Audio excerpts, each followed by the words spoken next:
আন্তর্জাতিক বাজারে জ্বালানি তেলের মূল্য বৃদ্ধি ও বৈশ্বিক অস্থিরতার প্রেক্ষাপটে সম্ভাব্য পাচার ঠেকাতে পঞ্চগড় সীমান্তে টহল ও নজরদারি জোরদার করছে বর্ডার গার্ড বাংলাদেশ বিজিবি। এজন্য দেশের একমাত্র 4 দেশীয় স্থলবন্দর বাংলাবান্ধায় অতিরিক্ত বিজিবি সদস্য মোতায়েন করা হয়েছে। সকাল থেকে পঞ্চগড় 18 বিজিবি ব্যাটালিয়ন বাংলাবান্ধা স্থলবন্দর ও জেলার বিভিন্ন সীমান্ত এলাকায় এই কার্যক্রম শুরু করে। বিজিবি সূত্র জানায়, সদর দপ্তরের নির্দেশনায় পঞ্চগড়ের প্রায় 135 কিলোমিটার সীমান্ত এলাকায় বিশেষ নজরদারি বাড়ানো হয়েছে।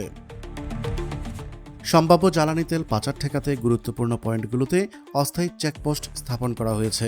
এসব চেকপোস্টে সন্দেহভাজন যানবাহন ও পণ্যবাহী মালামাল তল্লাশি করা হচ্ছে। এছাড়া ইমিগ্রেশন চেকপোস্ট দিয়ে যাতায়াতকারী যাত্রীদেরও তল্লাশি করা হচ্ছে।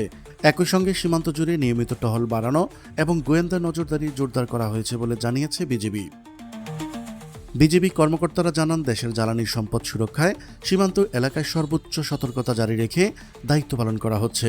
জ্বালানি তেল পাচারের সঙ্গে জড়িতদের শনাক্ত করা গেলে তাদের বিরুদ্ধে কঠোর আইনগত ব্যবস্থা নেওয়া হবে।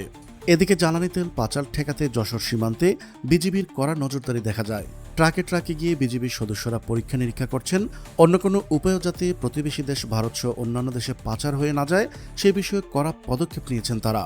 এছাড়া সাতক্ষীরা সীমান্ত দিয়ে জ্বালানি পাচার রোধে সতর্কতামূলক ব্যবস্থা নিয়েছে বিজিবি।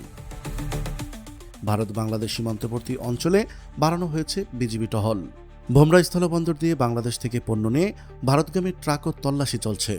ভারত থেকে পণ্য নিয়ে আসা ট্রাকগুলো যেন এ দেশ থেকে অতিরিক্ত জ্বালানি তেল ভরে ভারতে চলে যেতে না পারে সেটিও নজরদারি করছে বিজিবি। সাতক্ষীরা 33 ব্যাটালিয়ন অধিনায়ক কাজী আশিকুর রহমান বলেন, ব্যাটালিয়নের 54 কিলোমিটার সীমান্ত এলাকা দিয়ে জ্বালানি পাচার হতে না পারে সেজন্য আমরা সতর্ক রয়েছি। দায়িত্বপূর্ণ এলাকার ফিলিং স্টেশনগুলো সরকারি নির্দেশনা না মেনে জ্বালানি বিক্রি করছে কিনা সেটাও তদারকি করছেন তারা।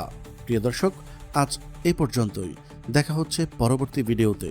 ততক্ষণ পর্যন্ত মহান আল্লাহ তাআলা সবাইকে ভালো রাখুক, সুস্থ রাখুক। আল্লাহ হাফেজ।